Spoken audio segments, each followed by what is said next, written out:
कि मैं प्रशासन से संतुष्ट नहीं हूँ। 40 दिन हो गया मेरे हस्बैंड को गए हुए, लेकिन इसका कोई भी रिजल्ट नहीं निकला। किसी भी अभियुक्त को उठा के डाल दिया जा रहा है, दूसरा मोड़ दिया जा रहा है इस केस को, और खुले आम अपराधी घूम रहे हैं। मुझे डर है, हम लोग का भी रैकी हो रहा है। प्रशासन को बार बार हम लोग आगाह कर रहे हैं कि हम लोग के पीछे भी आदमी लगा हुआ है। हो सकता है कल हम लोग के साथ भी ऐसा घटना हो सकता है। लोग चाहेंगे कि अगर ये केस में आगे बढ़ रही है तो इसका परिवार को ही ख़त्म कर दिया जाए, जिसके कारण ये केस क्लोज हो जाए। ये मुझे डर है, और ये इस बात को लेकर के मैं डीआईजी साहब के पास गई थी। उन्होंने सिक्योरिटी के लिए एसपी सर को बोला भी था, लेकिन अभी तक उन्होंने सिक्योरिटी मुझे दी नहीं। और कटप्पा यादव अगर दोषी हैं तो वो भेजा जाए। मेरा उसमें कोई हस्तक्षेप नहीं है प्रशासन के काम में, लेकिन मेरा जिस अभियुक्त का मैंने नाम दिया है, गंगा साव, हेमंत, विवेक सोनी और रामा सोनी, राजकुमार साव, ये अभियुक्त को नहीं पकड़ा गया। इनका कोई भी मतलब अरेस्टिंग नहीं निकला, जबकि हम लोगों ने कहा था, डीआईजी साहब ने भी कहा था कि हेमंत का घर का कुर्की जब्ती निकालने के लिए बस प्रशासन घुमा रही है हम लोग को, और केस को दूसरा मोड़ दे रही है।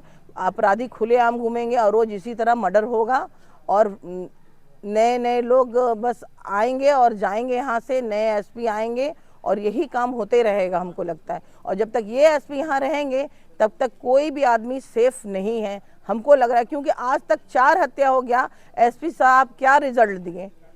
मेरे हस्बैंड को तो 40 दिन हो गया हत्या हुए, लेकिन उसके बाद जो हत्या हुआ उसके लिए एसपी सर क्या किए? जी, अंततः आप लोग चाहते क्या है? अगर जिला प्रशासन आपका सहयोग नहीं कर रहे, उसके संतुष्टि नहीं है, तो आगे क्या चाहते? आगे यही है कि हम लोग आगे बढ़ रहे हैं। हम लोग को सीबीआई जांच चाहिए और सीआईडी जांच चाहिए, और जितने भी अभियुक्त मैंने दिया है इस केस में, जिनका जिनका नाम दिया, उन सब का नार्को टेस्ट हो। मैडम, आपने कांग्रेस के प्रदेश अध्यक्ष से मिला था, आपको क्या आश्वासन मिला?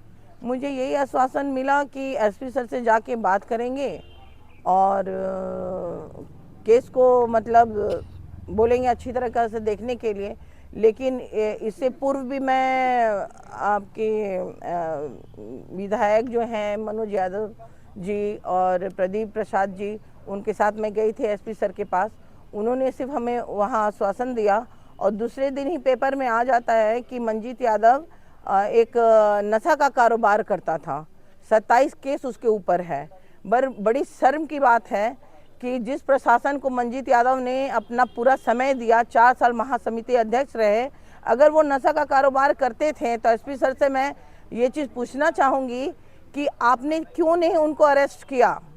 आते के साथ सबसे पहले उनको अरेस्ट करना चाहिए था, या फिर वो प्रशासन से मिलके ये काम कर रहे थे, या फिर आप नाकामयाब थे मंजीत यादव को पकड़ने के लिए नशा के काम में।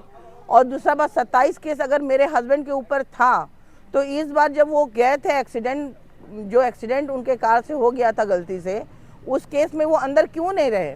जज ने उनको अंदर क्यों नहीं रखा, क्यों छोड़ दिया? क्योंकि किसी में भी चार्जशीट नहीं गया हुआ था, सब केस झूठा लादा हुआ था। एक मरे हुए इंसान को इतना बेइज्जत कर देना, इतना हद तक प्रशासन गिर जाएगी, ये मुझे पता नहीं था। N4 News Bharat